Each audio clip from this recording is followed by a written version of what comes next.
వైద్య విద్య పరీక్షల్లో mass copying చేస్తున్న విద్యార్థులను నిఘా కెమెరాలు పట్టిస్తున్నాయి. NTR health university central command control ద్వారా పరీక్షలను మానిటరింగ్ చేస్తున్నారు. పరీక్షల్లో కాపీ కొడుతున్న 20 మంది వైద్య విద్యార్థులను సీసీ కెమెరాల్లో గుర్తించి పట్టుకున్నారు. పరీక్షలు పూర్తయిన తర్వాత పట్టుబడిన విద్యార్థులను కమిటీ విచారించి నిర్ణయం తీసుకుంటుంది. వైద్య విద్యలో పారదర్శకంగా జరిపేందుకే కమాండ్ కంట్రోల్ ఏర్పాటు చేశామని చెబుతున్న NTR health university controller of examinations doctor శ్రీకాంత్తో మా ప్రతినిధి జయప్రకాష్ ముఖాముఖి. రాష్ట్ర వ్యాప్తంగా వైద్య విద్యార్థులకు పరీక్షలు జరుగుతూ ఉన్నాయి. పరీక్షలు జరిగేటప్పుడు మాస్ కాపీయింగ్ను అరికట్టేందుకు ఎన్టీఆర్ యూనివర్సిటీ ఆధ్వర్యంలో ప్రత్యేక చర్యలు చేపట్టారు. విశ్వవిద్యాలయంలో ప్రత్యేక కమాండ్ కంట్రోల్ ఏర్పాటు చేసి కళాశాలల్లో ఏ విధంగా పరీక్షలు జరుగుతూ ఉన్నాయి అని సీసీ కెమెరాల ద్వారా ఇక్కడ ప్రత్యక్షంగా మానిటరింగ్ చేస్తూ ఉన్నారు. 28 వైద్య కళాశాలలకు సంబంధించి ఇక్కడ ఈ కంట్రోల్ రూమ్లో సీసీ కెమెరాలను అనుసంధానం చేశారు. సుమారుగా 1700 కెమెరాలు మొత్తం ఉండగా అందులో 500కు పైగా కెమెరాలను దీనికి అనుసంధానం చేసి మానిటరింగ్ చేస్తూ ఉన్నారు. ఎన్టీఆర్ విశ్వవిద్యాలయం controller of exams doctor Srikanth ఉన్నారు. వారిని అడిగి పూర్తి వివరాలు తెలుసుకుందాం. చెప్పండి సార్, మొత్తం ఎన్ని కాలేజీలకు సంబంధించి ఇక్కడ మీరు పర్యవేక్షణ జరుపుతూ ఉన్నారు? ఎన్ని సీసీ కెమెరాలు దీనికి అనుసంధానమయ్యాయి? ఎట్లా జరుగుతుంది? రాష్ట్ర వైద్య ఆరోగ్య శాఖ మంత్రి central command control room NTR ఆరోగ్య విశ్వవిద్యాలయంలో ఇది ఏర్పాటు చేయడం జరిగింది సార్. దీని ప్రధాన ఉద్దేశం ఏంటంటే సార్, ఈ రాష్ట్రంలో ఉన్న అన్ని ప్రభుత్వ ప్రైవేటు మొత్తం అంటే మెడికల్ కాలేజీలు, డెంటల్ కాలేజీలు, AYUSH means ayurvedic college, homoeo, naturopathy, yoga, nursing కాలేజీలు, అన్ని కాలేజీల్లో జరిగే పరీక్షలకి సంబంధించిన దీన్ని అబ్జర్వ్ చేయడం జరుగుతుంది. ఇక్కడ ప్రతి ఎగ్జామినేషన్ సెంటర్లో ఉన్నటువంటి సీసీ కెమెరాలన్నింటినీ కూడా యాక్సెస్ తీసుకుంటుంది NTR university of health sciences. Action తీసుకొని ఇక్కడ నుంచి నేరుగా పర్యవేక్షిస్తుంది. ఈ పర్యవేక్షణలో భాగంగా ఇప్పటి వరకు 20 మంది విద్యార్థుల్ని ఐడెంటిఫై చేయడం జరిగింది. అంటే ఇందులో 16 మంది మైక్రోజిరాక్స్తో ఐడెంటిఫై చేయడం జరిగింది. ఇంకో 2 వచ్చేసి మొబైల్ ఫోన్స్ తోటి ఐడెంటిఫై చేయడం జరిగింది. ఇంకో 2 డిజిటల్ వాచెస్ తోటి ఐడెంటిఫై చేయడం జరిగింది. వీటన్నిటినీ కూడా సార్ ఐడెంటిఫై చేయడం జరిగిన తర్వాత అక్కడున్న టెక్నీషియన్ అలర్ట్ చేయడం జరుగుతుంది. సెంట్రల్ కమాండ్ కంట్రోల్ రూమ్ నుంచి అక్కడున్న టెక్నీషియన్ అలర్ట్ చేయడం జరుగుతుంది. ఆ టెక్నీషియన్ అబ్జర్వరు చీఫ్ సూపరింటెండెంట్ సహాయంతో స్టూడెంట్ ఐడెంటిఫై చేసి స్టూడెంట్ను పట్టుకోవడం జరుగుతుంది సార్. ఎప్పటి వరకు ఈ పరీక్షలు కొనసాగుతాయి? విద్యార్థుల వద్ద మెటీరియల్ కనుక మీరు స్వాధీనం చేసుకుంటే దానికి సంబంధించి చర్యలు ఏ విధంగా? ఈ నెల 2వ తారీఖున పరీక్షలు ప్రారంభమైనది సార్.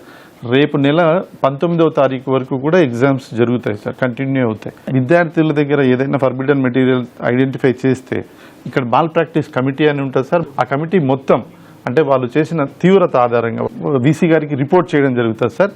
తుదిగా వీసీ గారు నిర్ణయం తీసుకుంటారు. అదేవిధంగా ఎగ్జామినేషన్ హాల్లో పనిచేసే చీఫ్ సూపరింటెండెంట్ కానీ, లేకపోతే ఇన్విజిలేటర్లు కానీ, అబ్జర్వర్లు కానీ వీళ్ళ యొక్క పనితీరు మెరుగుపరచాలా. ఎగ్జామినేషన్ హాల్ లోపల ఈ మొబైల్ ఫోన్ నిషిద్ధం. అయితే ఒక 3 ఇన్విజిలేటర్లు మొబైల్ ఫోన్ వాడుతూ కనిపించారు. అది మేము వీసీ గారికి రిపోర్ట్ చేయడం జరిగింది. ఆ వీసీ గారు వాళ్ళని 3 సంవత్సరాల పాటు ఈ పరీక్షలకు సంబంధించిన అన్ని విషయాలకి దూరంగా ఉంచేశారు. అంటే వాళ్ళని పరీక్షల నుంచి డీబార్ చేయడం జరిగింది. అంటే మొత్తం ఈ మానిటరింగ్ చేసేందుకు ఎంతమంది సిబ్బంది ఇక్కడ పనిచేస్తూ ఉన్నారు? ఇక్కడ వాళ్ళ వర్క్ చేస్తూ ఇక్కడ 15 ఉన్నాయి సార్. మా దగ్గర మానిటర్స్ ఒక 15 ఉన్నాయి. ఇది ఒక సెంట్రల్ మానిటర్ ఉంటుంది. ఈ సెంట్రల్ మానిటర్ నుంచి అన్ని కాలేజీలు చూస్తాము. ఈ ప్రతి మానిటర్ని ఒక మా స్టాఫ్ ఒకరు చూస్తుంటారు. ఆ స్టాఫ్ ప్రిలిమినరీ ఐడెంటిఫికేషన్ ఉంటుంది. తర్వాత మా అబ్జర్వర్ ఉంటారు. ఇక్కడే కమాండ్ కంట్రోల్ రూమ్ అబ్జర్వర్ ఉంటారు. ఆ అబ్జర్వర్ అక్కడ ఉన్న వాళ్ళతోటి కమ్యూనికేట్ చేసి ఈ మాల్ ప్రాక్టీస్ ప్రక్రియనంతా పూర్తి చేయడం జరుగుతుంది.